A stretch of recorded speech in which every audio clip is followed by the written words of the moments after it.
Est-ce que c'est la prestation la plus aboutie sur le plan offensif selon toi ce soir? Je sais pas, je pense qu'on est constamment en progrès, même s'il y a eu un petit coup d'arrêt à Massy. Après, c'est sûr qu'offensivement, depuis, on va dire, 2 mois, 3 mois, on progresse et on se régale, quoi. On marque de plus en plus d'essais, on est de plus en plus entreprenant. Je pense que voilà, aujourd'hui, on n'a pas eu peur de remonter les ballons de nos 22 mètres contre le vent.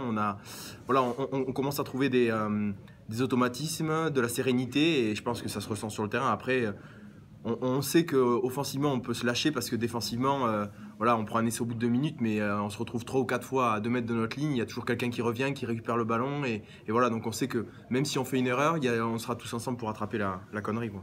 On sent que vous avez progressé sur le domaine de la finition. En début de saison, vous parliez beaucoup de vos difficultés à conclure vos actions. Vous aviez tout autant d'occasions sur une même rencontre, mais vous ne concluiez jamais. Là, maintenant, vous arrivez à marquer plus d'essais. Il y a un gros progrès dans le domaine de l'animation offensive. Ouais. Oui, c'est sûr qu'au jour d'aujourd'hui, au point de vue des statistiques, on marque plus qu'en début de saison. Après, sur un match comme Massy, par exemple, on a encore 5 ou 6 franchissements où on peut marquer, et au final, on ne les met pas non plus. Donc, je pense que c'est un mal récurrent du SA15 parce que voilà, on a cette volonté de jouer, on essaie de tenir au maximum le ballon, mais c'est vrai qu'il va falloir continuer à travailler là-dessus parce que je pense qu'on peut marquer encore beaucoup plus d'essais, quoi, au vu du nombre d'occasions qu'on a.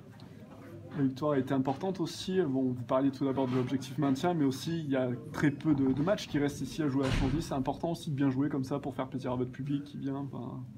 C'est sûr, après quand on est à la maison, je pense que c'est aussi très rugby, ça, le fait que quand on joue à la maison, on se doit de faire plaisir au public et on se doit de gagner. Et puis voilà, il y a un beau projet qui arrive pour l'année prochaine, et c'est important de montrer que voilà, le SA15 se développe, que les joueurs aussi sur le terrain ils font les efforts pour donner du plaisir à tout le monde, et ça, j'espère que ça remplira le stade de l'année prochaine, quoi. Même quand il y a eu de la pluie, on a vu que vous n'avez pas changé les plans, vous avez continué à jouer sans faire plus de fautes de main que quand il n'y en avait pas. Oui, après les conditions étaient quand même très bonnes ce soir, il n'y avait pas trop de rosée, comme il y avait du vent. Par rapport à la pluie, je pense que ça n'aurait pas changé grand chose. Et puis on avait décidé d'attaquer contre le vent pour vraiment imposer notre rythme et tenir le ballon, c'est ce qu'on a fait. Et en deuxième mi-temps, voilà, on savait que ça serait un peu plus facile pour nous, quoi. Un petit peu la même question qu'à Julien, ça permet d'aborder, j'imagine, plus sereinement la suite des événements quand même. C'est sûr, après on n'est jamais à l'abri, il y a une équipe qui peut jouer le maintien, qui peut faire un 5 sur 5 sur les 5 matchs qui restent, et voilà, donc je pense qu'il faut prendre les matchs les uns après les autres. Il nous reste la grosse réception de Bayonne qui sera très importante, et je pense qu'après ce match-là on pourra définitivement se placer entre encore à jouer le maintien ou vraiment jouer peut-être une qualif.